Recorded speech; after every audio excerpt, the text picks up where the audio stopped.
আমি রাসেল আছি সাথে। আর শুরু হয়ে গেল ভূত এফএম। আপনাদের সবাইকে স্বাগত জানাচ্ছি ভূত এফএমে আজকে। এবং যারা যেখানে আছেন, আশা করছি যে আজকে যে স্টোরিগুলো আছে আমাদের কাছে, সেগুলো শুনে আনন্দ পাবেন, ভালো লাগবে এবং এনজয় করবেন অনেক বেশি। এখন যেটা করব সেটা হচ্ছে সরাসরি চলে যাব আমরা আমাদের প্রথম অতিথি হিসেবে আছেন আজকে আফনান ভাই, তার কাছে চলে যাব এবং তার কাছ থেকে একটা ঘটনা শুনে আসবো। আশা করছি যে এই ঘটনাটা আপনাদের অনেক বেশি ভালো লাগবে। চলুন শুরুতেই চলে যায় আফনান ভাইয়ের কাছে। আবারও স্বাগতম প্রিয় লিসেনার্স, নতুন আরো একটি ঘটনায়। এখন যে ঘটনাটি আমি আপনাদেরকে বলতে যাচ্ছি, এই ঘটনাটি আমাদেরকে পাঠিয়েছেন আল ওবাইদ খান আবিদ। ওনার বাড়ি মানিকগঞ্জের চর গড়পাড়া নামক একটি গ্রামে। ইতোপূর্বে তিনি আরো একটি ঘটনা আমাদেরকে শেয়ার করেছিলেন, যেটি তার দাদার সঙ্গে ঘটেছিল। ওনার দাদা ওনাদের গ্রামের নাম করা একজন ইমাম ছিলেন, তাই তার সাথে বিভিন্ন সময় বিভিন্ন ধরনের ভৌতিক ঘটনা ঘটেছে। আর এখন যে ঘটনাটি বলা হচ্ছে, এটি ওনার দাদার সঙ্গে বিভিন্ন ঘটে যাওয়া ঘটনার মধ্যে খুবই মারাত্মক এবং বেদনাদায়ক একটি ঘটনা। তো কথা না বাড়িয়ে সরাসরি ঘটনাতে চলে যাচ্ছি। ওনার দাদার বয়স তখন আনুমানিক 24 কি 25 বছর। ওনার দাদা তখন মসজিদে ইমামতি শুরু করেছেন, নতুন নতুন আর কি। বিয়েও করেছেন প্রায় কয়েক মাস হলো। এরকম বেশ কয়েক মাস কেটে যাচ্ছিল, কিন্তু কিছুদিন পর পরিবারে আর্থিক দৈন্যতা দেখা দেওয়ার কারণে ওনার দাদা আরো একটি চাকরি খোঁজার চেষ্টা করেন, কারণ ইমামতির টাকায় আসলে পরিবার চলছিল না। অনেক খোঁজাখুঁজি করার পর ওনার দাদা কাঞ্চন নামক একটি জায়গায় একটি জুট মিলে চাকরি পান। তো কয়েকদিন পরেই উনি বাসা থেকে প্রয়োজনীয় জিনিসপত্র নিয়ে ওই কাঞ্চনের দিকে রওনা দেন। সবার সাথে কথা বলে একটা থাকার রুমও পেয়ে যান তিনি। আর ওনার সাথে থাকতেন তারই অফিসে কাজ করা আরো একটি লোক, তার নাম ছিল সরল মিয়া। তাদের ডিউটি টাইম ছিল সকাল 8টা থেকে রাত 8টা পর্যন্ত। যেহেতু আবিদ ভাইয়ের দাদা, মানে যার ঘটনা বলা হচ্ছে, তিনি মসজিদের ইমাম ছিলেন, তাই তিনি 5 ওয়াক্ত নামাজ এবং তাহাজ্জুদের নামাজ নিয়মিত আদায় করতেন। আর ঘটনাটি মূলত শুরু হয় এখান থেকেই। তিনি কাজ শেষ করে বাসায় আসতেন রাত 8:30টার দিকে। অফিস থেকে তার রুমের দূরত্ব 30 মিনিট পায়ে হাঁটা পথ। তিনি আর তার সহকর্মী সরল মিয়া মসজিদে গিয়ে একসাথে নামাজ আদায় করতেন। বলে রাখা ভালো, ওনার রুমের থেকে একটু দূরেই ছিল একটা টিনের মসজিদ। মসজিদটি টিন দিয়ে বানানো। দাদার মানে ওনার রুমের জানালা দিয়ে মসজিদটি দেখা যেত। আর তিনি আর সরল মিয়া ওই মসজিদে গিয়েই কিন্তু রেগুলার সালাত আদায় করতেন, মানে নামাজ পড়তেন। আর রাত যখন গভীর হয়ে যেত, তখন তাহাজ্জুদের নামাজও এই মসজিদেই তারা আদায় করতেন। একটি বিষয় বলে রাখা ভালো, সেটি হচ্ছে মসজিদটি কিন্তু সব সময় খোলাই থাকতো, কখনো তালা দিয়ে রাখা হতো না। বিভিন্ন সময় মানুষ আসতো, নামাজ পড়তো, আবার চলে যেত। এইভাবেই বেশ কয়েক মাস চলে যায়, কোনো ধরনের কোনো সমস্যা হয়নি। একদিন সরল মিয়ার বাসা থেকে একটি খবর আসে যে তার মা মারা গেছেন। তাই খবর আসা মাত্রই তিনি তার বাড়ির দিকে রওনা হন। আর আবিদ ভাইয়ের দাদা তখন রুমে একা। যদিও তিনি খুব সাহসী ছিলেন, কিন্তু নতুন জায়গা তো, তাই একটু ভয়ও পাচ্ছিলেন। আর তিনি মনে মনে ভাবলেন, রাত 2টোর দিকে দুজনে মসজিদে গিয়ে তাহাজ্জুদের নামাজ তো তারা পড়তেন, কিন্তু এখন তো তিনি একা। এখন কি একা গিয়ে পড়বেন নাকি বাসায় আদায় করবেন? মসজিদ তো একদম পাশেই। এইসব ভাবতে ভাবতে তিনি ঠিক করেন যে যাই হোক, তিনি মসজিদে গিয়েই তাহাজ্জুদের নামাজ আদায় করবেন। তো একদিন অফিস শেষ করে বাসায় এসে খাবার খেয়ে তিনি এশার নামাজ পড়া শেষ করলেন। এরপর কিছুক্ষণ বিশ্রাম নিলেন এবং পবিত্র কোরআন থেকে তেলাওয়াত করলেন। দেখতে দেখতে রাত 10:30 বেজে গেল। তিনি জানালা দিয়ে তাকিয়ে ভাবছিলেন, একা একা এত রাতে মসজিদে নামাজ পড়তে যাওয়া ঠিক হবে কিনা। যাই হোক, মনের ভয় দূর করে আল্লাহর নাম নিয়ে তিনি অজু করে বের হলেন। তো উনি মসজিদে যাওয়ার জন্য তো রওনা দিয়েছেন। যেহেতু মসজিদে তালা দেয়া থাকে না, তাই অনায়াসে তিনি মসজিদে ঢুকে পড়লেন। অন্ধকারের মধ্যেই হাতড়ে হাতড়ে কুপিবাতি বের করে জ্বালিয়ে দিলেন। এরপর তিনি তাহাজ্জুদের নামাজ পড়া শুরু করলেন। নামাজ শেষ করে তিনি মোরাকাবায় বসলেন। সবকিছু শেষ করে বের হতে হতে তার 3টা বেজে গেল আনুমানিক। সেদিন কোনো সমস্যাই হলো না। দাদা মনে মনে সাহস পেলেন আর ভাবলেন, যতদিন না সরল মিয়া ফিরে আসেন ততদিন তিনি একাই নামাজ পড়বেন। প্রিয় লিসেনার্স, এখানে একটি বিষয় বলে রাখা ভালো। আমরা ওই তাহাজ্জুদের নামাজের যে ব্যাপারটা, সেটা হচ্ছে যে তাহাজ্জুদের নামাজের ওয়াক্ত কিন্তু শুরু হয় এশার সালাতের পর থেকে। আর অনেকেই রাত 12টার পরেও সালাত আদায় করেন তাহাজ্জুদের সালাত। উত্তম হচ্ছে ঘুম থেকে উঠে ফজরের আজানের আগে সালাত আদায় করা, এটা হলো উত্তম। কিন্তু এছাড়াও আপনি ঘুমাতে যাওয়ার আগেও তাহাজ্জুদের সালাত আদায় করতে পারেন।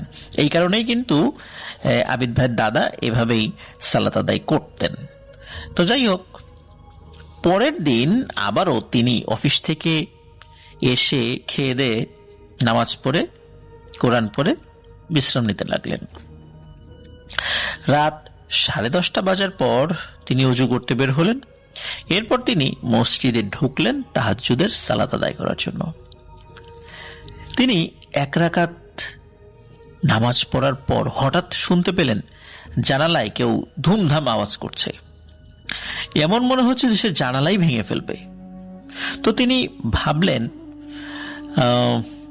বাতাসের জন্য হয়তো জানালা এদিক ওদিক করছে। তাই ওইদিকে তিনি পাত্তা না দিয়ে উনি ওনার মতো করে সালাত আদায় করতে লাগলেন। সালাত শেষ করে মোরাকাবা করলেন, এরপর বের হলেন। সেদিনও কোনো সমস্যা হয়নি। পরের দিন তিনি আবারও একই সময় তাহাজ্জুদের সালাত আদায় করার জন্য যখন মসজিদে গেলেন, সেদিন ঘটল আরেকটি ঘটনা। তিনি 1 রাকাত সালাত শেষ করে যখন দাঁড়াতে যাবেন, তখনই মসজিদের টিনে অনবরত ঢিল ছোড়ার আওয়াজ আসতে লাগলো। তিনি মনে মনে ভয় পেতে লাগলেন। কোনো মতে সালাত শেষ করে দ্রুত তিনি বাসায় চলে এলেন। সেদিন আর মোরাকাবা করলেন না। আর তিনি মনে মনে এইগুলো ভাবতে ভাবতেই ঘুমিয়ে গেলেন যে কি হলো, কিসের শব্দ হলো। তো যাই হোক, পরের দিন তিনি ঠিক করলেন আজকে মসজিদে না গিয়ে বাসার জানালা দিয়ে দেখবেন রহস্যটা আসলে কি। কারা রাতের বেলা এরকম করে, মসজিদের টিনের উপর শব্দ করে, তারপর ঢিল ছুঁড়ে, এগুলা কারা? তো যেইভাবে সেই কাজ। সেদিন তিনি রাত 10:30 যখন বেজে গেছে, তখন তিনি জানালাটা হালকা খোলা রেখে মসজিদের দিকে তাকিয়ে থাকলেন। বেশ কিছুক্ষণ হয়ে গেল, তিনি কিছুই দেখতে পেলেন না। এইভাবে রাত 3টা অবধি তিনি জেগে থাকলেন, কিন্তু কিছুই যখন দেখতে পেলেন না, তখন তিনি বাসায় তাহাজ্জুদের সালাত আদায় করে ঘুমিয়ে গেলেন। পরের দিন তিনি আবার ঠিক করলেন তিনি মসজিদে গিয়েই তাহাজ্জুদের সালাত আদায় করবেন আর কি। কারণ যেহেতু আগের দিন রাতের বেলা তিনি কিছুই দেখেননি, হয়তো তার মনের ভুলের জন্যই তিনি এসব শুনতে পাচ্ছেন। কারণ তিনি এত রাতে একা একা নামাজ পড়েন, তো এরকম মনে হওয়াটা স্বাভাবিক। কই, যখন সরল মিয়া ছিল তখন তো এরকম হয়নি, তো এখনই কেন হচ্ছে? যাই হোক, সেদিন রাতে তিনি ওযু করে মসজিদের দিকে রওনা হলেন। সেদিন কিন্তু পুরো নামাজ খুব ভালোভাবেই তিনি শেষ করলেন। কিন্তু ঘটনা ঘটল তিনি যখন মোরাকাবায় বসলেন ঠিক তখনই। তার ভাষ্য মতে একটা প্রকাণ্ড গাছ টিনের চালের উপর পড়লে যেমন বিকট আওয়াজ হয়, ঠিক তেমনি আওয়াজ হলো। তিনি আতঙ্কে লাফ দিয়ে উঠলেন আর মসজিদ থেকে বের হয়ে এক দৌড়ে তিনি রুমে গিয়ে ঘরের দরজা লাগিয়ে দিলেন। 1 গ্লাস পানি খেয়ে জানালা দিয়ে মসজিদের দিকে তাকিয়ে থাকলেন। দেখলেন মসজিদের সবকিছুই তো স্বাভাবিক। টিনের চালের উপর কিন্তু কোনো গাছই ভেঙে পড়েনি। সেদিন রাতে তিনি ভয়ে আর ঘুমাতেই পারলেন না। ফজরের আযান হওয়ার পর তিনি মসজিদে গেলেন। তখন তিনি মসজিদের হুজুরের সাথে কথা বললেন এই বিষয়ে। তার মুখে সব কথা শুনে মসজিদের হুজুর মানে ইমাম সাহেব যিনি, তিনি জিহবায় কামড় দেন আর তাকে বলেন, আপনি করেছেন কি? এই জায়গায় আপনারা রাতের বেলা একা একা আসেন? এই আশেপাশের জায়গাটা কিন্তু খুব খারাপ রাতের বেলায়, এখানে ভুলেও কেউ আসে না। আর আপনারা এসে তাহাজ্জুদের সালাত আদায় করেন, আবার এখন কয়েকদিন হলো আপনি একা একা তাহাজ্জুদের নামাজ পড়তে আসেন। আল্লাহর রহমত যে আপনি বেঁচে আছেন, না হলে আপনাকে প্রথম দিনেই মেরে ফেলতো। কয়েকটা খারাপ জিন পরিবার এখানে থাকে, অনেক চেষ্টা করা হয়েছে কিন্তু তাদের এখান থেকে তাড়ানো সম্ভব হয়নি। এমনই এইখানে একটি ঘটনা ঘটেছিল, সেটি হচ্ছে কোনো এক লোককে উল্টো করে মাটিতে পুঁতে রাখা হয়েছিল। লোকজন এই কারণে এখানে রাতের বেলা আসে না, আসলেও একা একা আসে না। এসব কথা শুনে তিনি বাসায় গিয়ে এসব ভাবতে থাকেন এবং তিনি এই পূর্বের ঘটনা চিন্তা করে, প্রথম দিকে তো তিনি ভয় পাননি, কিন্তু পূর্বের ঘটনা চিন্তা করে প্রচন্ড অসুস্থ হয়ে পড়েন আর ঠিক করেন আর চাকরি করবেন না, চাকরি বাকরি ছেড়ে দিয়ে বাসায় চলে যাবেন। তো উনি কিছুটা সুস্থ হওয়ার পর উনি ওনার বাড়িতে ফিরে আসেন। বাড়িতে ফিরে এসে তিনি আবারও আগের মতো ইমামতি করা শুরু করেন। তবে ঘটনা কিন্তু এখানেই শেষ নয় প্রিয় লিসেনার্স। তিনি যখন মসজিদে একা নামাজ পড়তেন তখনই কোনো না কোনো সমস্যা হতো। এই যেমন হঠাৎ করে মসজিদের ভিতর প্রচন্ড ঠান্ডা লাগতো, মানে ঠান্ডা হয়ে যেত মসজিদ, অথচ তখন কিন্তু গরমকাল। তিনি যখন নামাজ আদায় করতেন তখন তার মনে হতো সেখানে পেছনে কেউ না কেউ হাঁটছে। নামাজ আদায়রত অবস্থায় তিনি কান্নার আওয়াজও শুনতে পেতেন। কোনো কোনো ওয়াক্তে যখন উনি একা একা নামাজ আদায় করতেন তখনই কিন্তু সমস্যাগুলো হতো, যখন ওই অন্য লোক থাকতো তখন কিন্তু সমস্যাগুলো হতো না। যখন এই সমস্যাগুলো হচ্ছিল তখন তিনি ঠিক করলেন বড় একটা হুজুর দেখাবেন। অনেক খোঁজাখুঁজি করে একটা ভালো হুজুরের সন্ধানও তিনি পেয়ে গেলেন। একদিন সময় করে তিনি দেখা করতে গেলেন হুজুরের সাথে। হুজুর তাকে অন্য একদিন এশার নামাজ পড়ে তার সাথে দেখা করার জন্য আসতে বললেন আর কিছু সূরা কালাম পড়ে তাকে ফু দিয়ে দিলেন। হুজুরের কথা মতোই তিনি পরদিন রওনা হলেন এশার নামাজের পর, যাতে করে তার সাথে দেখা করা যায়। বলে রাখা ভালো, সেটি হচ্ছে এই আবিদ ভাইয়ের যে গ্রাম, চর গড়পাড়া গ্রাম, এটার পাশে একটি ছোট্ট জায়গা রয়েছে, তার নাম হচ্ছে ভূত গেরো। কথিত আছে এই জায়গায় নাকি অনেক আগে মানুষকে অর্ধেক মাটিতে পুঁতে পা উপর করে ফেলে রাখা হতো। কারা যে এই ঘটনা ঘটাতো সেটা কিন্তু গ্রামবাসী কেউই দেখেনি। তবে শোনা যায় এটা খারাপ কোনো জিনদের কাজ ছিল। আর ভূতে যেহেতু তাদেরকে মাটিতে গেড়ে রাখতো, এই জন্যই মূলত ওই এলাকার নাম হয়ে গিয়েছিল ভূত গেরো। তো যাই হোক, তিনি সেই ভূত গেরোর পথ দিয়েই যাওয়া শুরু করেন, কারণ তাকে এই পথ দিয়েই যেতে হবে, এছাড়া কিন্তু অন্য কোনো পথ নেই যাওয়ার, সেই হুজুরের বাড়িতে যাওয়ার। তো গ্রামের রাস্তায় আগের দিনে কিন্তু মাগরিবের নামাজের পরপরই শুনশান হয়ে যেত। এখন তাকে তো যেতে হবে, যেহেতু তার বিভিন্ন সমস্যা হচ্ছিল, তাই তিনি ভয় না পেয়ে সেই হুজুরের বাড়িতে যেতে লাগলেন। কিছুদূর যাবার পর তিনি দেখেন একটা লম্বা বাঁশ তার সামনে আড়াআড়ি ভাবে রাস্তার উপর পড়ে আছে। তিনি বুঝতে পারছিলেন না তিনি ঠিক কি করবেন। মনে মনে ভাবলেন আশেপাশে ফাঁকা, এইখানে এত রাতে বাঁশ পড়ে আছে কেন? তো তিনি ঠিক করলেন তিনি পাশ কাটিয়ে চলে যাবেন, মানে বাঁশের উপর দিয়ে যাবেন না। তিনি বাঁশের যেই মাথা রয়েছে, প্রয়োজনে রাস্তা থেকে নেমে সেদিক উল্টো ঘুরে, মাথার দিক দিয়ে ঘুরে উনি আবার রাস্তায় উঠবেন, কিন্তু তিনি বাঁশের উপর দিয়ে যাবেন না। যখনই তিনি বাঁশটাকে পাশ কাটিয়ে কিছুটা সামনে গিয়েছেন তখনই বাঁশটা বিকট শব্দে উপরে উঠে যায়। তখন তিনি সেখান থেকে ভয়ে এক দৌড়ে কিছুদূর সামনে এগিয়ে যান আর উনি কিন্তু জানতেন যে রাতের বেলা এভাবে বাসের উপর দিয়ে যাওয়া ঠিক নয়। বাস এরকম রাস্তায় পড়ে থাকে, যখনই কেউ পা দেবে সাথে সাথে বাসটি খাড়া হয়ে যায়। এরকম কিন্তু সমস্যা অনেক সময় ঘটেছে, সেই বিষয়গুলো তিনি জানতেন। এই কারণে তিনি মূলত বেশ রাস্তা থেকে নেমে বেশ খানিকটা পথ ঘুরে তারপরে গিয়েছিলেন। তিনি মনে মনে কিন্তু অনেক ভয় পাচ্ছিলেন, কিন্তু এখন যদি আবার ফিরে আসেন তাহলে তো হুজুরের সাথে দেখা করা হবে না। তাই তিনি হুজুরের বাড়ির দিকে তাড়াতাড়ি হাঁটতে থাকেন। কিছুক্ষণ পর তিনি দেখেন অনেকগুলো ইঁদুর রাস্তা দিয়ে ছোটাছুটি করছে। সাধারণত এগুলো এতগুলো ইঁদুর কখনো একসাথে চলাফেরা করে না। ইঁদুরগুলো কি হচ্ছিল, তার পায়ে উঠে যাচ্ছিল। তখন তিনি পা ঝাড়ি দিয়ে ফেলে দেন, পা ঝাড়ি দেন এবং ওই ইঁদুরগুলো তার পা থেকে পড়ে যায়। তখন তিনি দৌড় দেন। তার হিসাব মতে হুজুরের বাড়ি পৌঁছানোর তখনও আরো প্রায় 15 মিনিট বাকি রয়েছে। রাস্তার পাশে তিনি একটা কবর দেখতে পান এবং সেই কবর দেখতে পেয়ে সেই কবরের পাশে থেমে যান। কারণ হলো, সেখানে তিনি দেখতে পান ওই যে ইঁদুরগুলো তার পেছন পেছন আসছিল, সেগুলো কবরের কাছে এসে মুহূর্তেই সাপ হয়ে রাস্তা থেকে শো শো শব্দ করে নিচে নেমে গেল। তার সামনে কিন্তু ভীষণ বিপদ, এটি তিনি বুঝতে পারছিলেন। তার কিন্তু সামনে আর আগাবার সাহস হচ্ছিল না। কিন্তু সমস্যা হলো, তিনি যখনই ওই কবরের ওই জায়গা থেকে সরে আসেন তখনই ওই সাপগুলো তার দিকে তেড়ে আসে। এখন উনি যদি ওই জায়গায় দাঁড়িয়ে থাকেন, সাপগুলো কিছু বলে না। কি একটা বিপদ চিন্তা করেন প্রিয় লিসেনার্স, যে তিনি ওই জায়গা থেকে সরতে পারছিলেন না। ওই জায়গা থেকে সরলেও, আগায় গেলে বা পিছিয়ে গেলে ওই সাপগুলো তার দিকে তেড়ে আসা শুরু করে।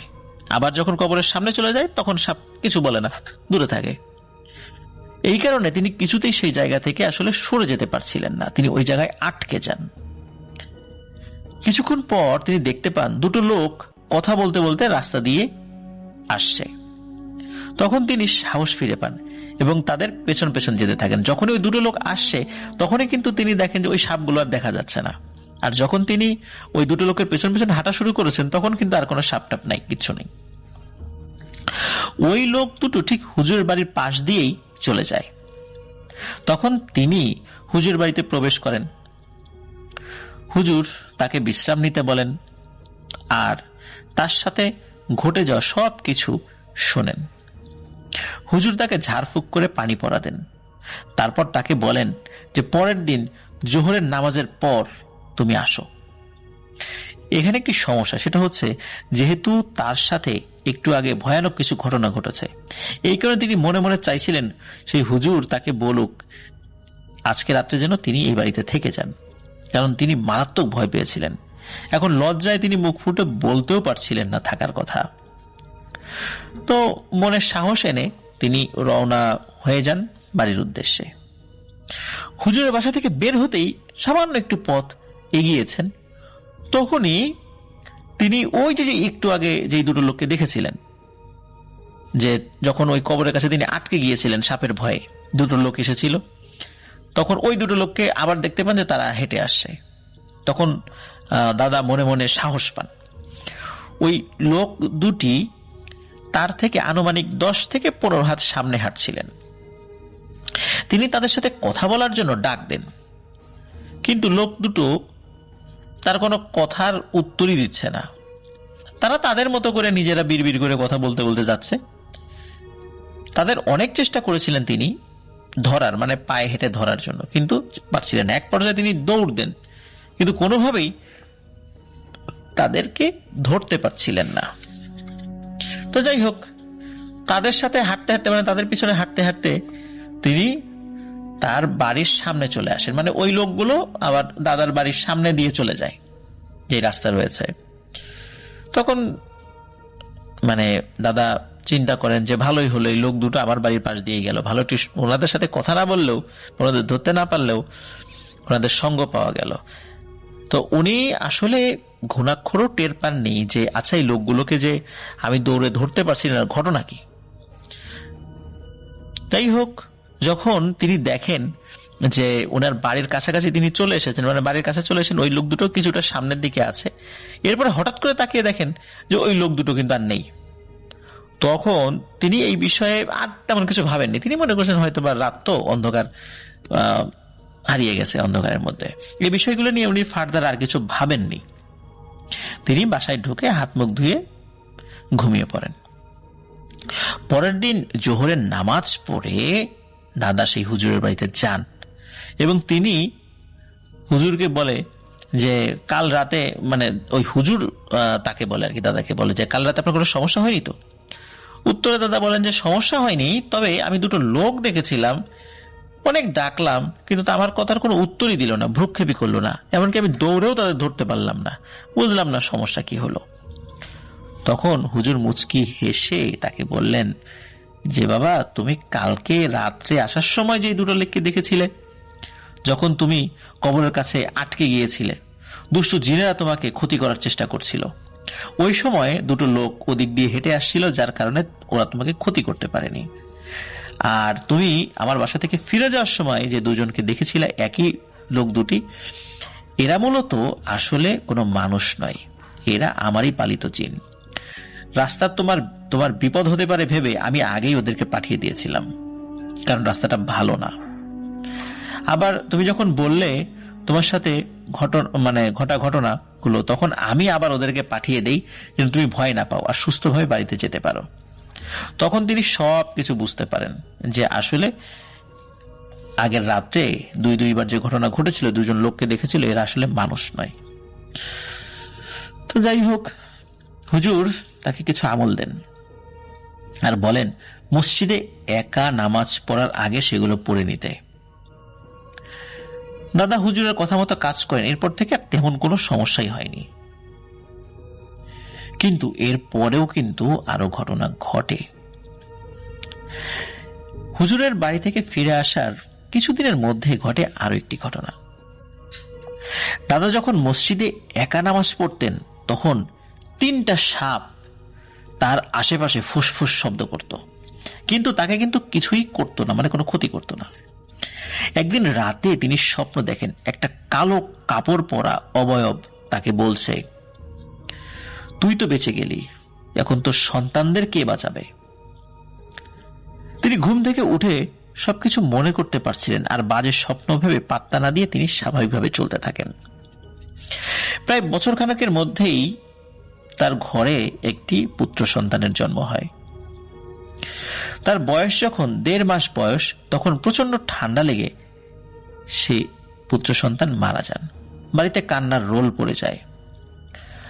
আর আবিদ ভাইয়ের দাদা সেই স্বপ্নের কথা রীতিমতো ভুলেই গিয়েছেন। তখন বছরখানেক পর ওনার আরো একটি সন্তান হয়। ধীরে ধীরে সেও বড় হতে থাকে। আর তার বয়স যখন আবার 3 বছর, তখন আবিদ ভাইয়ের দাদার ঘরে আরো একটি সন্তান জন্মানো হয়, মানে তার আবিদ ভাইয়ের 3 নাম্বার কাকা আর কি। দুজনেই বড় হতে থাকেন। তাদের বিশেষ করে আবিদ ভাইয়ের দাদার বড় সন্তান, সে তো মারা গিয়েছেন ঠান্ডা লেগে আর কি। তো দুজনেই জীবিত ছিলেন, বড় হতে থাকেন। একবার কি হয় যে আবিদ ভাইয়ের দ্বিতীয় কাকা, মানে ওনার দাদার যে দ্বিতীয় সন্তান, তার বয়স তখন 5 বছর। আর তার ছোট ভাইকে তিনি কোলে করে নিয়ে খেলছিলেন।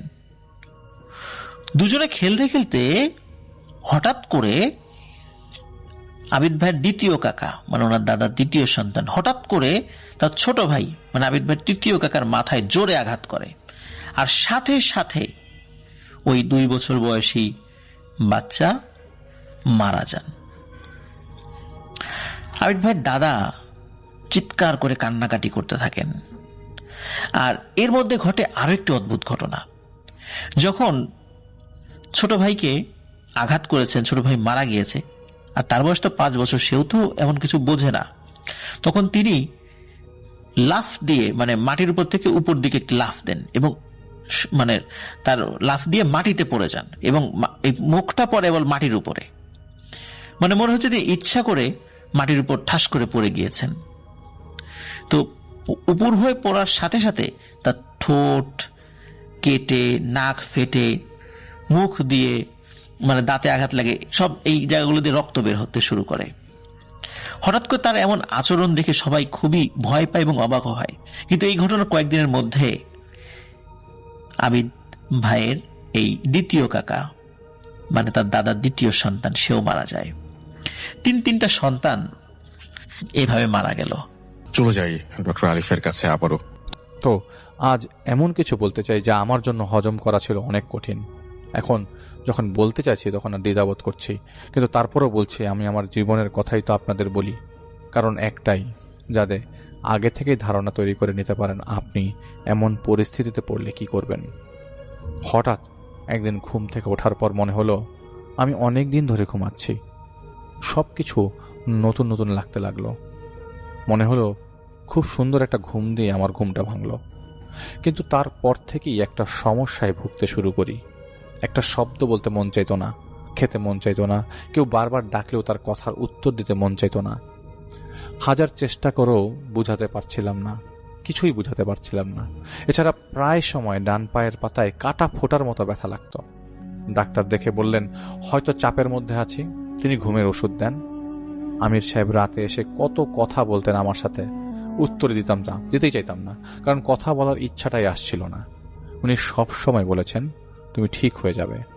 এর মধ্যে ধীরে ধীরে সবকিছু ঠিক হতে লাগলো। সেদিন আমি জানতে পারলাম এতগুলো দিনের ভেতরে প্রায় 2 দিনের কোনো কিছুই আমার মনে নেই। সেই 2 দিন আমি নাকি শুধু ঘুমিয়ে কাটিয়ে দিয়েছি। পরিবার জানে আমি কেমন, তাই তারা আমাকে বিরক্ত করে নাই। 2 দিন ঘুমানোর পর থেকেই আমার এই অবস্থাটা হয়েছিল। পরে আমির সাহেব আমাকে বলে দিয়েছিলেন আমার কোনো সমস্যা হয়নি, কিন্তু তারপরেও আমাকে দেখলে ওনার কেমন জানি মনে হতো। উনি বলতেন আমার কোনো সমস্যা নেই, কিন্তু আমি ধরে ফেলতে পারি যে উনি কিছু এড়িয়ে যাচ্ছেন। প্রথমে তার মনে হয়েছিল কোনো ঝামেলা, কিন্তু পরে তিনি বুঝতে পারেন আমি ঠিক আছি। টানা 2 দিন ঘুমানোর কারণে আমার সমস্যাটা হয়ে গেছে, ব্যাস এইটুকু দিনে তিনি আমাকে বুঝিয়ে দিতেন। এর মধ্যে একজন লোক বারবার চেষ্টা করছিলেন আমার সাথে কথা বলতে, কিন্তু শরীর ভালো না থাকায় আমি কথা বলতে পারিনি। পরে একদিন তার সাথে আমার দেখা হয়। তিনি আমাকে তার তুলা ভাইয়ের সাথে কথা বলে দেন। ভদ্রলোকের নাম সত্যরঞ্জন দাস, যা একটি ছদ্মনাম। তিনি ছোটখাটো বেশ কয়েক ধরনের ব্যবসা করতেন, যার কারণে তার মাসে আয় অনেক ভালো ছিল।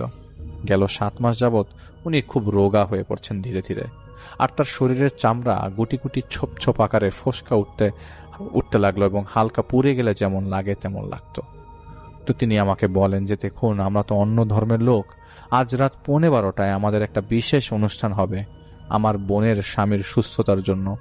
এরপর আমরা চাচ্ছি আপনি যদি একটু দেখতেন। আমি বলি কোনো সমস্যা নেই, আমি যাব, কিন্তু আজ রাতে কি করবেন আপনারা? তখন তিনি আমাকে বলেন একজন পুরোহিত আসবেন, তিনি পুজো করে একজন দেবকে আনবেন যে সমস্যা জানার জন্য। আগেও আমরা অনেকের কাছে গিয়েছি, কিন্তু কাজের কাজ হয়নি। এক বন্ধুর পরামর্শ দিল আপনাদের হুজুরকে দেখাতে। আমি আপনার খোঁজ পেয়েছি অমুকের কাছ থেকে, তাই এসেছি। আমি রাজি হই, আর সেখানে যেতে চাইলে তিনি বলেন কোনো সমস্যা নেই, আপনি থাকতে পারবেন। এদিকে আমার মনে হতো আমাকে কেউ দেখছে, যেন হেঁটে চলে গেল পাশ থেকে কেউ, কিন্তু দেখতাম না। অনবরত এমন লাগছিল। সেদিন রাত 11টায় গেলাম রঞ্জন সাহেবের বাসায়। পুরোহিত আগে থেকেই সেখানে ছিল, প্রস্তুতি নিচ্ছিল। তো আমি যখন রঞ্জন সাহেবকে দেখে মনে হলো ওনার অবস্থা খুব খারাপ। মনে হলো 90 বছরের লোক, লিকলিকে গরম তার, কিন্তু তার বয়স হবে মাত্র 45-46। এর মধ্যে ঘর অন্ধকার করে দেওয়া হয়েছে। পুরোহিত একটা পাত্রে আগুন জ্বালিয়ে আনুষঙ্গিক জিনিসপত্র সাজিয়ে তার মতো করে কিছু পাঠ করতে লাগলেন। আর রঞ্জন সাহেবের ছেলে আর শ্যালক তাকে সেখানে এনে বসিয়ে দিয়ে কিছুটা দূরে যেয়ে দাঁড়িয়ে থাকেন। ভদ্রলোক নুয়েছিল মাথা ঝুঁকিয়ে। পুরোহিত তালে তালে সুন্দর করে কিছু পাঠ করছিলেন, আর সাথে সাথে রঞ্জন সাহেব দুলছিলেন। আমি দেখতে পাচ্ছিলাম দরজা জানালা বন্ধ, কিন্তু আগুনের শিখা কেন যেন ধাপ ধাপ করে বেড়ে যেত।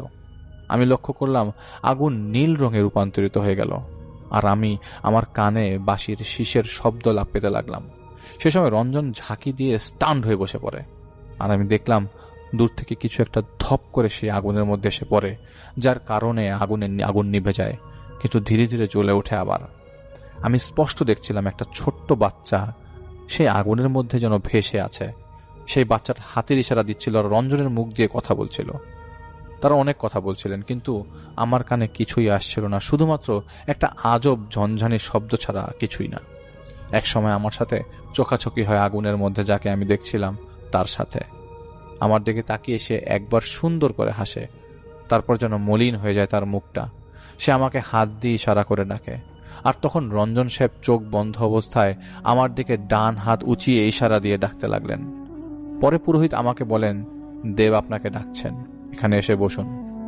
আমি হেঁটে উঠে 2 পায়ে ভর দিয়ে আগুনের পাশে বসি, যাকে দেখছিলাম তার দিকে তাকিয়ে। আমার মনে হলো রঞ্জন সাহেব আমার দিকে এগিয়ে এসে আমার কানে কানে বললেন, তোমার উপরে অদৃশ্যমান প্রলয় তাকিয়ে আছে, সময় থাকতে সাবধান হও। এই কথাটা যখন আমার কানে রঞ্জন সাহেব বলছিলেন, তখন আমি দেখছিলাম আগুনের মধ্যে থাকা বাচ্চাটিকে, আর মনে হচ্ছিল সেই আমাকে বলল কথাটা কানে কানে। এরপর আগুন দাউ দাউ করে জ্বলে উঠে ধপ করে নিভে যায়। আলো জ্বালানো হলো। রাত তখন 1টা। আমি সেদিন আর কারোর সাথে কথা না বলে চলে আসি। বলি যে কাল আসবো, তারপর কথা বলবো।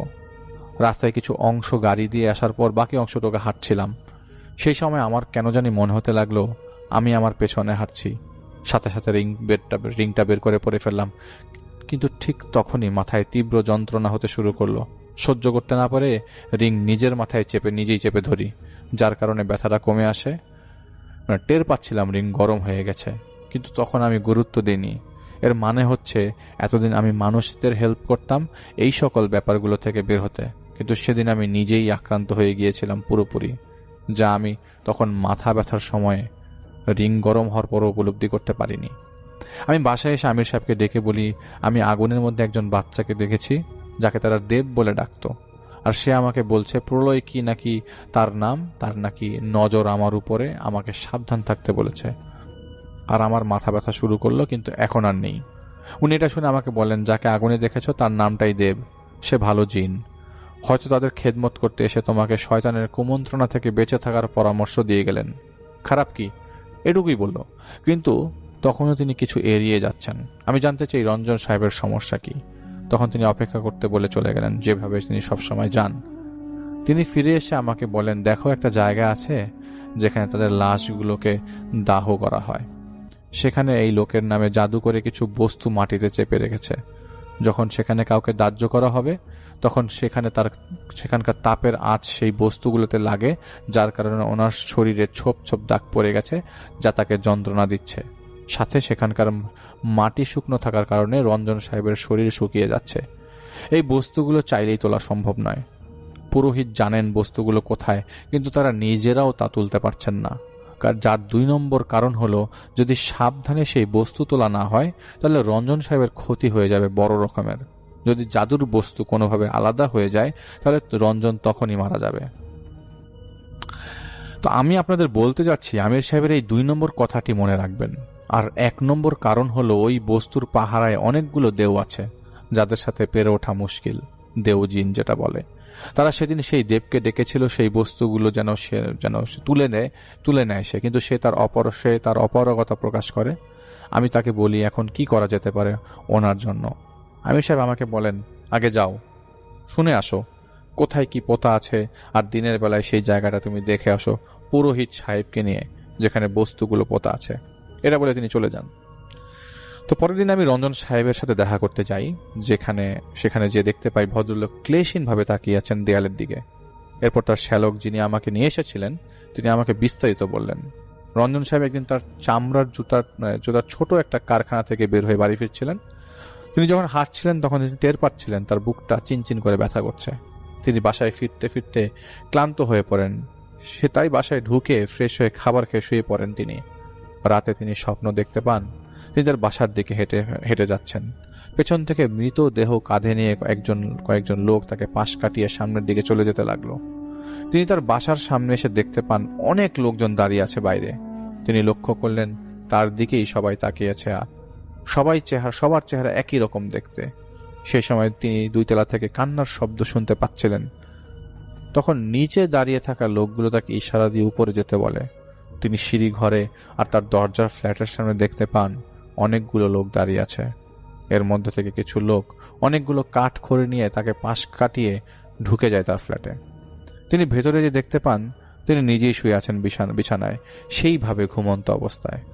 আর সেই একই চেহারা লোকগুলো তাকে দেখছে। লোকগুলো এবার তাকে তুলে নিয়ে সেই ঘরের কোণে কাঠ খড় দিয়ে সাজিয়ে রাখা চিতার উপর শুইয়ে দেয়। দাউ দাউ করে আগুন জ্বলতে থাকে, আর চিতার উপর জ্বলতে থাকা লাশটি থরথর করে লাফিয়ে ওঠে, আর পাশ থেকে একই চেহারার লোকগুলো তা দেখে হাসতে থাকে। হঠাৎ তিনি অনুভব করলেন তার শরীরে আগুন ধরে গেছে। এরপর তার ঘুম ভেঙে যায়। ঘুম ভেঙে গেলে তিনি তার গলার কাছে জ্বালা পড়া অনুভব করতে লাগলেন, কিন্তু ক্লান্ত থাকার কারণে তিনি ঘুমিয়ে পড়েন। সকালে ফ্রেশ হওয়ার সময় তিনি তার গলায় ফুসকুড়ি দেখতে পান, যেমনটা হালকা পুড়ে গেলে হয়ে থাকে তেমন। তিনি অনেক অবাক হলেও তা কিছু না ভেবে সেই ফুসকুড়ি তিনি পরিষ্কার করে ফেলেন। এদিকে সব সময় তিনি জ্বর জ্বর ভাব অনুভব করতেন। কয়েকদিন পরে রাতে তিনি ঘুমিয়ে আছেন, স্বপ্ন দেখতে পেলেন খালি শরীরের মোটা গড়নের অনেকগুলো লোক তার বিছানার সামনে দাঁড়িয়ে। এদের মধ্যে একজন তাকে ইশারা দিয়ে ডাকে। তিনি স্বপ্নে নিজেই দেখছিলেন। তিনি দেখতে পেলেন সেই লোকগুলোর ডাকে তিনি বিছানা থেকে উঠে দাঁড়িয়ে গেছেন, আর তাদের পিছু পিছু বেশ খোলা এক জায়গায় তিনি যাচ্ছেন, সেই জায়গায় চারপাশে অনেকগুলো মশাল জ্বলছে আর কাঠ খড় সাজানো হচ্ছে। কালো মোটা গড়নের লোকগুলোর মধ্যে একজন এগিয়ে এসে তাকে কিছু খেতে দেয় গ্লাসে, আর তিনি তা খেয়ে ফেলার পর হেঁটে হেঁটে চিতার দিকে এগিয়ে যান আর নিজেই নিজের চিতার উপর শুয়ে পড়েন। সেই সময় তার উপর তরল কিছু ঢেলে দেওয়া হয় আর আগুন জ্বলে ওঠে, আর তিনি নিজেই ছটফট করছিলেন চিতার উপর জ্বলতে থাকা জীবিত লোকের মতো। আর সাথে সাথে তার ঘুম ভেঙে যায়, আর তিনি তার পিঠে জ্বালা পড়া অনুভব করতে লাগলেন। উঠে বসে তিনি তার স্ত্রীকে বলেন, তার পিঠ জ্বলছে কেন দেখো তো। তার স্ত্রী দেখতে পায় গোল ছাপদের মতো সদ্য পোড়ার দাগ। এটা শুনে তিনি উঠে বসেন। কি হলো বুঝতে পারছিলেন না, কিন্তু তার স্ত্রীকে বুঝতে না দিয়ে শুয়ে পড়েন তিনি। কিন্তু তিনি ঘুমাতে পারছিলেন না। তিনি মেলাতে লাগলেন, আজ তিনি একই স্বপ্ন দেখলেন যা তিনি কয়েকদিন আগে দেখেছিলেন, আর সেদিনও পোড়ার ছাপ তিনি পেয়ে গেছিলেন, আর আজও পেলেন। তাই তিনি ঠিক করলেন দুপুরে তিনি তার এক আত্মীয়ের সাথে দেখা করবেন, যিনি তাদের ধর্মমতে ঝাড়ফুঁক করতেন। তার কাছে পৌঁছানোর পর তার সেই আত্মীয় তাকে বসে বেশ কিছু কাজ করেন। এরপর তার সেই আত্মীয় বলেছিলেন তাকে ক্ষতি করা হয়েছে, আর কি ক্ষতি তা তিনি বলতে পারছিলেন না। তিনি শুধু বলছিলেন, তুই অমুক মন্দিরে যা, যেখানকার পুরোহিত সাহেব তোকে সবকিছু বলবেন, উনি দেখবেন কি করা লাগবে, তোর সমস্যা কি। তিনি ঠিক করেন কয়েকদিন পর যাবেন সেখানে। এদিকে তার শরীরের গরম ভাবটা কাটছিল না। এর মধ্যে একদিন তাকে গ্রামের বাড়ি যেতে হয় বিশেষ কোনো একটা কাজে। অনেক রাত করে তিনি কিছু কাগজপত্র নিয়ে বাড়ি ফিরছিলেন একা একা। দ্রুত বাড়ি ফেরার জন্য তিনি এমন একটি পথ ধরে এগোতে লাগলেন যেই পথে তাকে 3 কিলোমিটার হেঁটে আসতে হবে, গ্রামীণ পথ দিয়ে। প্রথম একটি নদী, তিনি বাঁশের সাঁকো দিয়ে পার হচ্ছিলেন। সে সময় তিনি দেখতে পাচ্ছিলেন নদীর এক পার থেকে একটা ডিঙি নৌকা বেয়ে যাচ্ছে। ডিঙি নৌকার মাঝখানে আগুন জ্বলছে, আর নৌকা থেকে একটা বাচ্চার কান্নার শব্দ আসছে। আর তা শুনে তিনি সাঁকোর প্রায় মাঝ বরাবর দাঁড়িয়ে ডাকলেন, মাঝি, এত রাতে কোথায় যাচ্ছেন? আর বাচ্চা কাঁদে কেন? তখন সেই নৌকার মাঝি পুরো নাকি গলায় উত্তর দেয় যে, বাচ্চা কাঁদে কেন দেখবি? বলেই সেই মাঝি 2 হাতে নৌকার মধ্যে একটা সাদা কাপড়ে জড়ানো শিশুকে 2 হাতে তুলে নিয়ে ধরে দাঁড়িয়ে সেই আগুনের মধ্যে ফেলে দেয়। আর নৌকার মধ্যেই উন্মাদের মতো 2 পা শূন্যে ঝুলিয়ে 2 হাতের উপর লাফাচ্ছিল, আর নৌকাটা দুলছিল পানির মধ্যে, অসম্ভবভাবে দুলছিল, যেন তলিয়ে যাবে সেই সময়ে। তা দেখে তিনি সইতে না পেরে দৌড় দিয়ে যেতে পা ফসকে পানিতে পড়ে যান। সেই সময় কোনোভাবে তিনি পারে ওঠেন। পারে উঠে তিনি পেছনে তাকাতেই দেখতে পান নৌকাটা ডুবে গেছে, আর পানির মধ্যে কোমর ডুবানো অবস্থায় সেই মাঝি তার দিকে মুখ করে তাকিয়ে আছে। অন্ধকারে কিছুই বুঝতে পারছিলেন না তিনি প্রায় দৌড় দিয়ে অনেক দূর চলে যান, কিন্তু ক্লান্তির কারণে আর দৌড়াতে পারছিলেন না। কোনোভাবে ভয় কাটিয়ে তাদের ধর্মমতের শাস্ত্রের কিছু অংশ পড়তে পড়তে এগিয়ে যেতে লাগলেন। তার বাড়ি যেতে প্রায় 1 কিলোমিটার তখনও বাকি। তিনি যে রাস্তা দিয়ে হাঁটছিলেন তার 2 পাশে বিশাল এলাকা জুড়ে শুকনো ধান ক্ষেত। তিনি লক্ষ্য করলেন সামনে চরের ভেতরে আগুন জ্বলছে, আর তার চারপাশে অনেক মানুষ দাঁড়িয়ে আছে। এবার তিনি ভয় পেয়ে পিছনে ঘুরতে যেয়ে দেখতে পান সেই মাঝি যাকে তিনি নদীতে দেখেছিলেন সেই দাঁড়িয়ে আছে রাস্তায়। তা দেখে তিনি ভয়ের চাপে তিনি কিছু বুঝতে না পেরে চিৎকার করতে করতে দৌড়াতে লাগলেন। এরপর কি হয়েছিল তার আর মনে নেই। পরদিন সকালে তার জ্ঞান ফেরে বাসায়।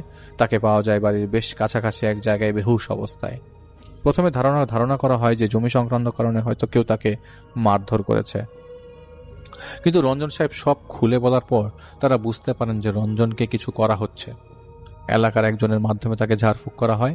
তিনি যেদিন ঢাকায় ফিরবেন তার আগের দিন রাতে ঘুমের মধ্যে তিনি দেখতে পেলেন একটা চিতা জ্বলছে, আর তার উপরে একজন মৃত লোককে রাখা হয়েছে।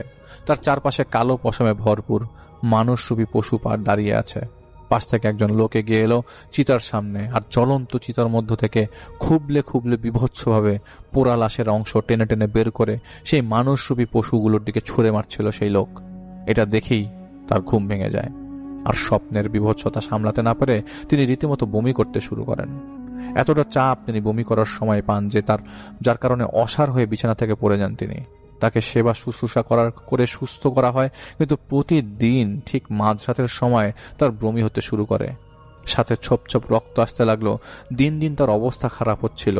এদিকে তার আত্মীয়রা বলা ঠিকানায় যোগাযোগ করে সেই পুরোহিতের কাছে নিয়ে যাওয়া হয় তাকে। সেই পুরোহিত যাকে আমি দেখেছিলাম। পুরোহিত তাকে বসিয়ে তাদের নিয়ম মতো পূজা করে কিছু কাজ করতে থাকেন, আর কিছু একটা আগুনে গেলে দিলেন। তার থেকে ওঠা ধোয়া তিনি শুকার পর থেকে তার পেট মুড়িয়ে বমি আসতে শুরু করে, আর তিনি বমি করে ফেলেন। পুরোহিত বলেন, বমির মধ্যে কি আছে দেখো। তখন দেখা যায় প্রায় 13টা সুই ছিল সেখানে। তা দেখে তারা অবাক হয়ে যায়। তখন পুরোহিত বলেন, যেদিন নদীতে ওর সাথে মাঝির দেখা হয়েছিল সেদিন মাঝির রূপে দেও ওকে ধরার চেষ্টা করে। ও বেহুশ হওয়ার পর এই সুইগুলো ঢুকিয়ে দেওয়া হয়েছিল যাতে পেটের নাড়ি ভুঁড়ি কেটে যায়। তোমরা ডাক্তার দেখাও তাড়াতাড়ি, কারণ ভেতরে সুইয়ের কারণে ঘা হয়ে গেছে। তার কাছে কেন এমন হচ্ছে জানতে চাইলে তিনি 4 দিন পর যোগাযোগ করতে বলেন। এদিকে ডাক্তাররা ধরতে পারেন তার স্টমাকে ইন্টারনাল ড্যামেজ হয়ে গেছে। যে কোনোভাবে তার চিকিৎসা চলছিল। যেদিন পুরোহিত জানাবেন কোনো সমস্যা তিনি ভুগছেন আর কেন সেদিনের আগের রাতে তিনি আবারও ঘুমের মধ্যে দেখতে পান বেশ কিছু লোক হাসপাতালের রুমে এসে ঢোকে। তিনি স্বপ্নে দেখতে পাচ্ছিলেন তাকে ধরে সেই লোকগুলো স্ট্রেচারে তুলে নিয়ে যাচ্ছে অন্ধকার একটা ঘরে। সাথে সাথে তার ঘুম ভেঙে যায়। তিনি আশেপাশে কাউকে দেখছিলেন না। তিনি বাথরুমে যাবেন, কিন্তু দরজা খুলে কাউকে পাচ্ছিলেন না। তাই তিনি সেই কেবিন থেকে বের হলেন একা। তিনি হেঁটে হেঁটে যে কোথায় চলে গেছেন বাথরুম খুঁজতে, তা তিনি বুঝতে পারেননি। এদিকে করিডোরে আলো জ্বলছে, আর কোথাও আলো জ্বলছে না। চলতে চলতে তিনি একদিকের দরজা খোলা দেখে সেখানে উকি দেন। উকি দিয়ে দেখতে পান যে এদিকেই বাথরুমের রাস্তা। তিনি এগিয়ে গেলেন, আর হুট করেই বিদ্যুৎ চলে যায়। ফরকে যান তিনি। বের হতে যেয়ে তিনি দরজা খুঁজে পাচ্ছিলেন না। তখন তার সাথে মানুষের শরীরের মতো কিছু একটা ধাক্কা লাগে। তিনি ভয় চেঁচামেচি করতে চাইছিলেন, কিন্তু মুখ দিয়ে কোনো শব্দ আসছিল না। তখন তিনি টের পেলেন স্টিলের জিনিসপত্র সরানোর শব্দ। তিনি ঘরে ঢুকে তাকিয়ে দেখতে পেলেন 3 জন লোক দাঁড়িয়ে আছে। তাদের বাম হাতে থালা আর ডান হাতে উঁচু করে হারিকেন ধরে দাঁড়িয়ে আছে তারা। থালার মধ্যে মানুষের পোড়া হাত পা। এইটুকুই ওনার মনে ছিল। পরে তাকে জ্ঞানহীন অবস্থায় পাওয়া যায় ওষুধ রাখার স্টোর রুমে। জ্ঞান ফেরার পর তিনি কথা বলতে পারেননি কদিন। পরে তিনি ধীরে ধীরে সুস্থ হয়ে সেদিন রাতের কথা খুলে বলেন। কিন্তু এর আগেই পুরোহিত সাহেবের সাথে দেখা করেন রঞ্জন সাহেবের শ্যালক। পুরোহিত জানান, দেখা গেল 4 পক্ষের অমাবস্যার রাতে নিশির কালে তোর বোন জামাইকে অমুক খোলায়, মানে শ্মশানের হিজল গাছের সামনে বসে খিলাই করছে। খিলাই মানে জাদু করছে। জমি নিয়ে যত জ্বালা মারবার জন্য এমন কাজ করছে, কিন্তু সমস্যা হলো সেখান থেকে জিনিসপত্র উদ্ধার করা খুব কঠিন। দেও পাহারা দেয়, তাই আমি যদি যাই আমার কল্লা আলাদা করে ফেলবে। যেই যাক না কেন জিনিসপত্র নিয়ে আসতে পারবেন। রঞ্জন কেমন জানতে চাইলেন তিনি বলেন রঞ্জনের অবস্থার কথা সব শুনে তিনি বলেন, দেখো বাজবার পারবে না মনে হয়, খুব ভারী সমস্যা করেছে তো, তাও চেষ্টা করি। এরপর পুরোহিত কিছু জিনিসপত্র ব্যবহার করতে দিয়ে রঞ্জন সাহেবকে দেয়। এদিকে রঞ্জন সাহেবকে হাসপাতাল থেকে রিলিজ দেওয়া হয়, কিন্তু তার শরীর ভেঙে যেতে লাগলো। আর কয়েকদিন পর রাতে সেই একই স্বপ্ন তিনি দেখতে লাগলেন। চিতা তিনি নিজেই পড়ছেন। ঘুম ভেঙে গেলে শরীরের কোথাও না কোথাও দাগ পড়ত। এর মধ্যে তারা এলাকার বেশ কয়েকজন লোকের পরামর্শে পানি পড়া, তেল পড়া ব্যবহার করতে লাগলেন, কিন্তু কাজ হচ্ছিল না। এদিকে পুরোহিত সাহেব অনেক রকমের কাজ করে ফল না পেয়ে সেই শ্মশানে নিজেই যান একদিন, কিন্তু ভয় পাওয়ার কারণে তিনি ফিরে আসেন। এর মধ্যে একদিন রাতে রঞ্জন সাহেব স্বপ্নে দেখতে পান তিনি দাঁড়িয়ে আছেন খোলা একটা মাঠে। বেশ কয়েকজন লোক একটা শিশুর লাশ দাহ করতে নিয়ে আসেন এবং চিতা সাজিয়ে তাতে আগুন ধরিয়ে দেন। তিনি দেখতে পাচ্ছিলেন সেই শিশুর লাশ আগুনের ভেতরে ছটফট করছিল বাঁচার জন্য, আর পাশ থেকে একটা লাঠি দিয়ে অদৃশ্য কেউ সেই শিশুটিকে চেপে ধরে রাখছিল আগুনের মধ্যে। তিনি দেখতে পেলেন চারপাশে থাকা মানুষগুলো যেন শিশুটির আর্তনাদ শুনতে পাচ্ছিল না। তখন আকাশি ঝলকানি দিয়ে হালকা বৃষ্টি শুরু হয়। ধীরে ধীরে সবাই চলে যায়, আর কাঠগুলোর আগুন নিভু নিভু জ্বলতে থাকে কয়লার মতো। আর তার উপরে বীভৎসভাবে আতপোড়া লাশ। তিনি দেখলেন একজন লোক এলো, সেই লাশটার চারপাশে ঘুরল কিছুক্ষণ, তারপর সেই লাশটার উপর থেকে পোড়া কিছু অংশ নিয়ে কিছু একটার সাথে বাঁধল। এরপর সেই বস্তুটা ঠিক যেখানে চিতাপুর ছিল তার পাশেই মাটি খুঁড়ে পুঁতে দিল। এরপর সেই লোক তরল কিছু ছিটালো সেই আতপোড়া লাশের উপর, আর তার কোমর থেকে একটা পোটলা আর একটা ছুরি বের করলো। এরপর সেই লোক ছুরি দিয়ে সেই লাশের পেট কেটে সেই পুটলি ঢুকিয়ে লাশটার পেটের ভেতরে, আর সাথে সাথে দাউ দাউ করে জ্বলতে শুরু করে। ঠিক তখন তার মনে হলো তার পেছনে কেউ দাঁড়িয়ে আছে। তিনি তাকিয়ে দেখতে পান সেই আতপোড়া লাশটা দাঁড়িয়ে আছে। সে রঞ্জন সাহেবকে জাপটে ধরে সেই চিতার উপর ফেলে দেয় এবং তার বুকে চেপে বসে। সাথে সাথে ওনার ঘুম ভেঙে যায় আর উনি চিৎকার শুরু করে দেন যন্ত্রণায় কাতর হয়ে। তার স্ত্রী দেখতে পান রঞ্জন সাহেবের বুকের উপর অনেকটা জায়গা জুড়ে ফোসকা পড়ে গেছে আর তার মুখ দিয়ে ফেনা বেরোচ্ছে। তাকে হাসপাতালে নেওয়া হয় আর সেবার তিনি 8 দিন হাসপাতালে থাকেন। যত সময় যাচ্ছিল ওনার অবস্থা করুণ হতে লাগলো। আমি নিজে দেখেছিলাম রঞ্জন সাহেবের অবস্থা কেমন ছিল। আমি রঞ্জন সাহেবের শ্যালককে বলি আমি পুরোহিত সাহেবের সাথে কথা বলবো। তিনি আমাকে পুরোহিতের সাথে কথা বলিয়ে দেন। পুলিশ আমাকে বলেন, দেখো অমুক মানে সরাসরি যেই লোক যে ক্ষতি করেছে তার নাম নিয়ে তিনি আমাকে বললেন দুষ্টু বদমাইশটা জমি একা খাবে, এজন্য রঞ্জনের ক্ষতি করলো, তাও তখন যখন সৎকারের কাজ করা হচ্ছিল।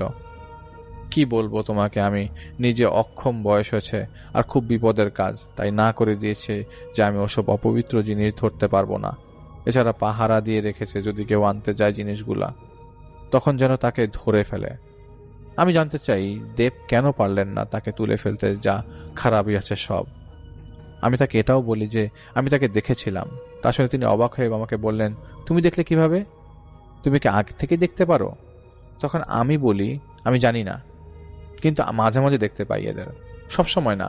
তখন তিনি আমাকে বলেন, আমি কয়েকদিন আগে দেবের নির্দেশ মোতাবেক গিয়েছিলাম বস্তুগুলো তুলতে, কিন্তু ওরা প্রকট হয়ে গিয়েছিল, সবকিছু পণ্ড করে দিয়েছিল। দেব সেখানে ছিলেন বলে জানে বেঁচে ফিরেছি। দেব একা এতজনের সাথে পারবেন না, তাই আর করা হয়ে ওঠেনি কাজটা। কি করতে পারবে তোমরা, এটা উনি আমাকে উনি বললে, এবং আমি বলি যে আমাকে শুধু একবার দেখিয়ে দিন দূর থেকেই কোথায় কি আছে। তিনি আমাকে 3 দিন পর নিয়ে যাবেন বলে ঠিক করেন। এদিকে আমি ফিল করতে লাগলাম কোনো কিছু আমার ঠিক হচ্ছে না। পায়ের কাটা ফুটার মতো ব্যথাটা লাগতো, এমন মনে হতো আমি এখনো ঘুমিয়ে আছি, আর যা দেখছি তা হচ্ছে আমার স্বপ্নের মতো। মনের ভিতরে এরকম বিদ্বেষ কাজ করছিল। এদিকে যেদিন আমি দেখতে যাব কোথায় জিনিসগুলো পোতা আছে, তার আগের দিন রাতে রঞ্জন সাহেবের ঘুম ভেঙে যায় একটা ডাক শুনে। তিনি উঠে দেখতে পান সেই মোটা লোকগুলো তাকে ঘিরে দাঁড়িয়ে আছে, তাদের হাতে একটা পাত্র, সেই পাত্রে মানুষের শরীরের বিভিন্ন অংশ। তিনি ভয়ে পাশে তার স্ত্রীকে উঠাতে গিয়ে দেখতে পান তার স্ত্রী তার পাশে শুয়ে আছে, কিন্তু তিনি সম্পূর্ণভাবে পুড়ে গিয়েছেন। এরপর তিনি শুধু টের পেলেন তার বুকে চিনচিন করে ব্যথা করছে। সেই সময় তার স্ত্রীর ঘুম ভেঙে যায় ওনার গোঙানির শব্দে। তাকে হাসপাতালে নিয়ে যাওয়া হয়। আমাকে দুপুরের দিকে তার শ্যালক ফোন দিয়ে জানান যে রঞ্জন সাহেব স্ট্রোক করেছেন, আইসিইউতে আছেন। কিছু করার জন্য তিনি আমাকে বারবার বলছিলেন। আমি ফোনটা রাখার পর বের হই। পুরোহিত আমাকে ঠিকানা দিয়ে দেন এবং জায়গাটার বর্ণনা দিয়ে দেন যাতে আমি চিনতে পারি জায়গাটা কোথায়, কারণ পুরোহিত তার পা মচকে যাওয়ার কারণে যেতে পারছিলেন না। কিন্তু আমি তখন না যে মাগরিবেই আমির সাহেবকে ডাকি। তিনি এলে আমি তাকে রঞ্জন সাহেবের কথা বলি যে তিনি হাসপাতালে আছে, তার অবস্থা ভালো না। তখন তিনি আমাকে বলেন, তুমি গোসল করনি? তোমার শরীর থেকে গন্ধ আসছে আয়রনের। আমি তাকে বলি, আমি তো গোসল করেছি, আমি তো গন্ধ পাচ্ছি না। তখন তিনি বলেন, আসলেই পাচ্ছ না নাকি? যাই হোক, এখন সবকিছু যদি তুলে ফেলো তাও তো ওনার অবস্থার উন্নতি হবে না। দেখো কি হয়, কি হাল করে ফেলেছে। লোকটার ওজন দেখেছো? সে দখল সামলাতে পারবে না। তাও আমি তাকে বলি যে আমরা কিছু একটা করি, হলে হলো, না হলে হলো না। যদি চেষ্টা না করি তাহলে নিজের কাছে নিজেকে ছোট লাগবে। তখন তিনি বলেন, ঠিক আছে চলো। আমি রাত 11টার দিকে সেখানে গিয়েছিলাম। কেউ জানতো না যে আমরা যাব। একটা কথা বলতে চাই, আমি কি করি না করি তা যাদের সমস্যা তারা জানতে পারবে না। আজ আপনারা যা শুনছেন এতদিন ধরে তা কেউ জানে না। আমি সেখানে আমির সাহেবের আগেই পৌঁছে যাই। সেখানে পৌঁছানোর পর আমার কাছে পুরো পরিবেশটা শান্ত লাগছিল। ছোটখাটো খোলা একটা জায়গা, গ্রামীণ পরিবেশ। রাতের আকাশের মেঘটা পর্যন্ত দেখা যাচ্ছিল। মনে হচ্ছিল দিগন্তের আলোতে আলোকিত হয়ে আছে আকাশ। সেই সময়ে আমার কেমন জানি হাসি পেতে লাগলো। লাফাতে মন চাইছিল বাচ্চাদের মতো। মাটির শুকনো টুকরো তুলে এদিকে ওদিকে ছুঁড়ে মারছিলাম। কেমন যেন হালকা লাগতে লাগলো নিজেকে। মনে হতে লাগলো একটু লম্বা হয়ে গেছে আমি। আমি দেখলাম আশেপাশের গাছগুলোর পেছনে বেশ কয়েকজন আমি লুকিয়ে দেখছে আমাকে। আমার নিজের উপর কন্ট্রোল ছিল না, গিলগিল করে হাসি আসতে লাগলো শুধু। আমি চাইছিলাম না লাফাতে, কিন্তু আমি লাফাচ্ছিলাম। এক সময় একটা জায়গায় আমি থেমে যাই। আমি মাটির উপর থেকেই দেখতে পারছিলাম মাটির এক হাত নিচে কিছু আছে। আমি হন্য হয়ে একটা ডাল নিয়ে মাটি খুঁড়তে শুরু করি ইচ্ছার বিরুদ্ধে। খুব হাসি লাগছিল আমার তখন, কিন্তু আমি কেন যেন বারবার জেগে উঠতে চাইছিলাম। মনে হতে লাগলো স্বপ্ন দেখছি, এখনই ভাঙবে। দেখতে দেখতে আমি সেই জিনিসগুলো তুলে ফেলি। পচা গলা কাপড়ের পুটলি। আমার কেন যেন মনে হলো এটা ধরা দরকার নেই, কিন্তু সেই সময়ে আমি নিজেই সেটা খুলে ফেলি ইচ্ছার বিরুদ্ধে। আমি বসে পড়ে ডাল দিয়ে যা যা ছিল সেই পুটলিতে আমি তা আলাদা করে ফেলি। আমি সবকিছু চোখে দেখছিলাম, কিন্তু নিজেকে আটকাতে পারছিলাম না। এর কারণে আমি ততক্ষণে আরেকজন হাতের পুতুল হয়ে গিয়েছিলাম। আমার জন্য ওই মুহূর্তগুলো স্বপ্নের মতো লাগতে লাগলো। আমার চেতনা আছে, আমি দেখছি শুনছি, কিন্তু আমার শরীর আমার জবানের উপর আমার নিয়ন্ত্রণ ছিল না। আমি শুনতে পেলাম আমির সাহেব পেছনে দাঁড়িয়ে আমাকে বলছেন, এটা কি করলে? তোমাকে না করেছিলাম এই জিনিসপত্র আলাদা করা যাবে না, তাও তুমি এটা করলে। রঞ্জনের কত বড় ক্ষতি তুমি করলে, জেনে বুঝে বুঝে তাকে তুমি জানো? আমি ঘুরে তাকে কিছু বলতেছিলাম, কিন্তু আমার কথা যেন তিনি শুনতেই পাচ্ছেন না। কিছু বুঝে ওঠার আগে আমির সাহেব একটা ভারী কিছু দিয়ে আমাকে আঘাত করে ফেলে দেন। সে সময় পুরো শরীর কাঁপছিল, তা আমি টের পাচ্ছিলাম। অনেক চেষ্টা করছিলাম উঠে বসতে, কিন্তু আমি পারছিলাম না। সেই সময় আমি শুনতে পাচ্ছিলাম আমির সাহেবকে বলতে যে, আমাদের বোকা মনে করেছিলি তুই, আমাদের ছেলেকে আমাদের সামনে পরাস্ত করার চিন্তা করেছিলি, চেয়েছিলি ওর হাত দিয়ে পাপ করিয়ে পাপীদের কাতারে দাঁড় করাতে। আমরা জানি তোদের ফিতরত সম্পর্কে, এজন্যই বলেছিলাম সেদিন এই জিনিসপত্র আলাদা হলে ক্ষতি হবে লোকটার। তোকে টোপ দেওয়ার জন্য যত কিছুই করিস না কেন, সুযোগ পেলে কাউকে কষ্ট দেওয়ার জন্য নিজেদের আর লুকাতে পারিস না। আমরা জানতাম তুই যে কোনোভাবেই কিছু একটা আমার ছেলের শরীরে ঢুকিয়ে দিতে পেরেছিস। মায়ের খেলা আমাদের সাথে খেলতে চেয়েছিল, কিন্তু এখন আর সে সুযোগ নেই। আরো অনেক কিছু আমি শুনেছিলাম যে এখন আর মনে পড়ছে না। আমি কিছু বলতে পারছিলাম না। এটুকুই খেয়াল ছিল আমির সাহেবের কাছ থেকে, যে আমির সাহেব আমার গলা চেপে ধরে রেখেছেন, আর আমার পুরো শরীর তীব্র বেগে ঝিনঝিন করতে লাগলো, যা সহ্য করা ছিল প্রচন্ড কঠিন। প্রতিটা লোম কূপ আমার কামড়াতে লাগলো। আমি কোনো আয়াত পড়ার শব্দ পাচ্ছিলাম। হঠাৎ দেখতে পাই আমার ডান পা ধরে আমির সাহেব সেই পায়ের তলায় ধারালা কিছু ঢুকিয়ে দিয়ে কিছু টেনে বের করে ফেলছেন। আর সাথে সাথে আমি একটা ধাক্কা খাই মাটির মধ্যেই। কি হচ্ছিল বুঝতে পারছিলাম না। ভন ভন শব্দ কানের মধ্যে, পুরো শরীরের ঝিনঝিন ভাব, মাথার মগজ যেন খুলির সাথে ধাক্কা মারছিল। আমির সাহেব আমার মাথায় পানি দিয়ে যেতে লাগলেন। আমি ঘুরে ওনার দিকে তাকানোর পরে উনি আমার গালে হাত দিয়ে বলেন, কি ঘুম ভেঙেছে তোমার? কি বলবো বুঝাতে পারছিলাম না। তিনি আমাকে বলে, কষ্ট করে ওঠো, জায়গাটা ভালো না, আর তোমাকে এই অবস্থায় এখানে থাকতে দেওয়া যাবে না, চলো বাড়ি চলো আজ, পরে সব শুনে নিও। আমি উঠতে যেয়ে টের পেলাম আমার ডান পায়ের ব্যথায় রক্ত বেরোচ্ছে। আমি ওনাকে জিজ্ঞেস করতে যাব যে কি ছিল আমার পায়ের মধ্যে, তখন তিনি আমাকে একটা 1/2 ইঞ্চ সাইজের কাঁটা দেখিয়ে বলেন, এটার কথা চিন্তা করছো? চিন্তা করতে হবে না, সব নষ্টামির গোড়া তুলে ফেলেছি, চলো বলেই তিনি আমাকে নিয়ে এগিয়ে গেলেন আর কি। পরে খুঁড়িয়ে গাড়িতে বসে বাসায় ফিরে এসে ফ্রেশ হয়ে বসে আমি অপেক্ষা করতে লাগলাম ওনার জন্য। উনি রাত 1টায় এলেন। আমার পাশে বসে আমাকে বলছিলেন, তোমাকে এক কথায় উত্তর দিচ্ছি, এরপর তুমি কোনো প্রশ্ন করবে না। 1 মাস আগে তুমি একটা কাজ করতে যেয়ে যাদের মুখোমুখি হয়েছিলে, তারা চক্রান্ত করে তোমার নামে জাদু করার চেষ্টায় চালাতে থাকে। সফল না হতে তারা তোমার বাসার সামনে রাস্তায় জাদু করা কাটা ফেলে রাখতো, যাতে সেই কাটা একবার ফুটে যেয়ে তোমার পায়ে যেন ঢুকে যায়। কেবল তোমার শরীরে সরাসরি কিছু ঢুকিয়ে দিয়ে অথবা তোমার কিছু জিনিস সংগ্রহ করে তারা ক্ষতি করতে পারত। কাটাটা ঢুকে যেয়ে জাদুটাকে তোমার শরীরে মিশিয়ে দেয়, যার জন্য জেগে থাকা অবস্থায় তোমার মনে হতো তুমি স্বপ্ন দেখছো। তাই তুমি বাস্তব আর অবাস্তব কি ধরতে পারছিলে না, যার কারণে তুমি সমস্যায় ভুগছিলে। আমি আগেই বুঝে গিয়েছিলাম, কিন্তু তোমাকে বুঝতে দিইনি। যদি তোমাকে বলতাম তাহলে ওদের শয়তানির মূলটা ধরতে পারতাম না। এর জন্য দরকার ছিল ওরা যেন ওদের রূপে আসে। সেজন্যই সেদিন আমরা টোপ দিয়েছিলাম, যে বস্তুগুলো ছিল ওরা যেন ওদের রূপে আসে। এবং টোপ দেওয়ার পর আলাদা হয়ে রঞ্জনের বড় ক্ষতি হবে, সেজন্যই তোমাদের দ্বারা ওরা চেয়েছিল জিনিসপত্র আলাদা করে দিতে, যাতে করে রঞ্জন সাহেবের ক্ষতির দায়ভার তোমার উপরে এসে যেন পড়ে। বলেই তিনি সেই কাঁটাটি আমাকে দেখালেন। তখন আমি তাকে বলি, সর্দারের লোকেরা জাদু করে।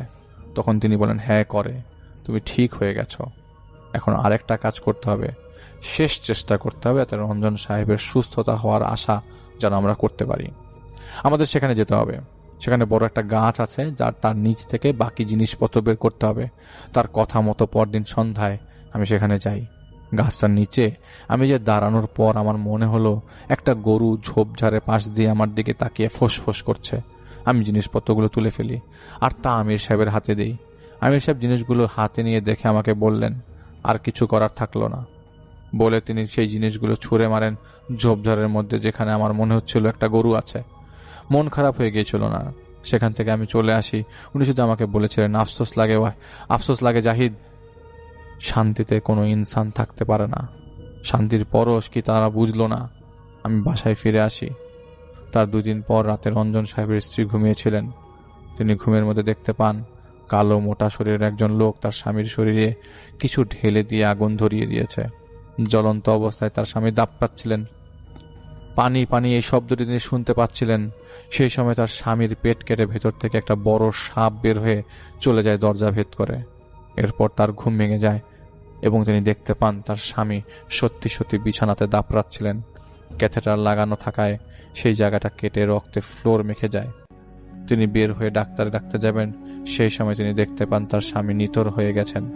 ডাক্তার এসে মৃত ঘোষণা করেন।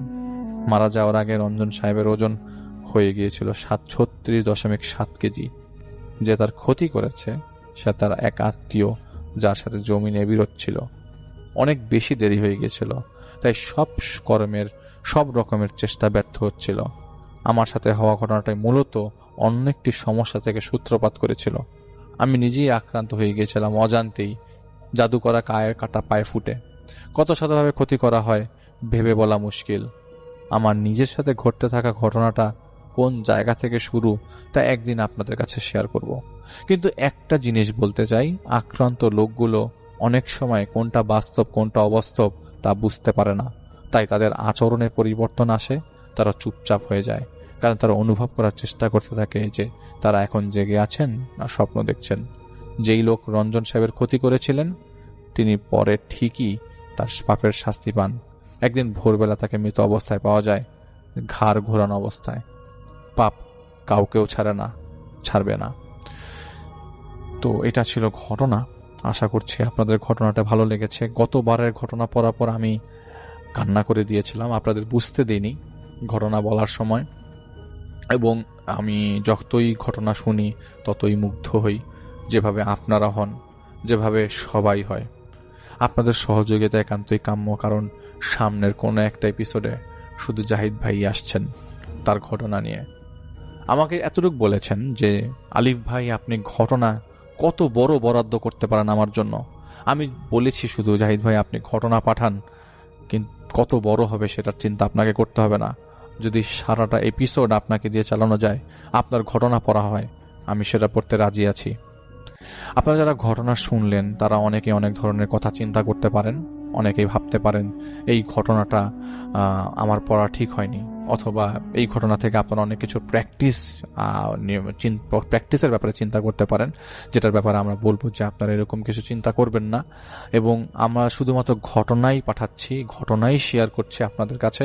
সুতরাং ঘটনা শোনার পর যদি মনে করেন আমরা আপনাদের হেল্প করতে পারবো বা কিছু একটা, সেটা থেকে প্লিজ আমাদেরকে দূরে রাখবেন। এবং আমরা আপনাদের কাছে রিকোয়েস্ট করছি হাত জোর করে যে আমরা শুধুমাত্র ঘটনাই শেয়ার করছি এখানে। আসসালামু আলাইকুম। আমি এখন একটি ঘটনা আপনাদের শেয়ার করব। এই ঘটনাটা আমি আপনারা কখনো শুনেছেন বলে আমার মনে হবে না। ঘটনাটি পাঠিয়েছেন, এটা একটা হাসপাতালের মর্গকে কেন্দ্র করে ঘটনা লিখেছেন। আমি তখন কাজ করি নওগাঁ সদর হাসপাতালের মর্গে। রাতের ডিউটি আমার বেশি পড়তো, কারণ অন্যরা অনেক ভয় পেত। আমার সাথে যে ঘটনাটি ঘটেছিল সেই ঘটনাটা বর্ষাকালে। সেদিন সন্ধ্যায় থানার পুলিশ এক অচেনা মেয়ের লাশ নিয়ে আসে। বয়স হবে 19 কি 20 এরকম। রেল লাইনের পাশেই তাকে বলে পাওয়া গিয়েছিল। কেউ তাকে চিনতে পারেনি। তার মুখটা অদ্ভুত শান্ত, কিন্তু চোখ দুটোই মনে হয় কেউ তুলে নিছে। আমি নিয়ম মতো ফর্মালিটি শেষ করে ওই লাশটা ফ্রিজে রাখলাম। ওই লাশের ট্যাগ লাগানো ওই চোখ টোক এগুলো সেলাই টিলাই করা, এই সে হাবি যে মিলে আমি সকল ফর্মুলাটি করে আমি ওই যে লাশ রাখার ফ্রিজে তাকে ঢুকে রাখলাম। সব কিছু ঠিকই ছিল। রাত যখন 1টা বাজে, মর্গের একা বসেছিলাম, হঠাৎ মনে হলো কেউ খুব আস্তে আস্তে হাসতেছে। প্রথমে ভাবলাম বাইরে কেউ আছে, কিন্তু হাসিটা আসছে ফ্রিজের ভিতর থেকে। আমি সাহস করে উঠে দাঁড়ালাম।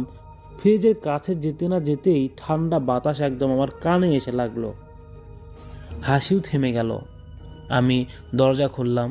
মেয়েটির লাশ আগের মতোই শুয়ে, কিন্তু এবার তার চোখ বন্ধ। আমি তো নিজেই চোখ খোলা দেখেছিলাম। আমি ভেবেছিলাম হয়তো ভুল মনে হচ্ছে আমার। দরজা বন্ধ করে ফিরে আসছি। ঠিক তখনই পিছন থেকে মিষ্টি গলায় কেউ বলল, আমাকে একা রেখে কোথায় যাচ্ছই বা কেন? আমি জমে গেলাম। আমি ভয় পেয়ে গেলাম। ধীরে ধীরে পিছনে তাকালাম। মেয়েটা ফ্রিজের ভিতর আর নেই।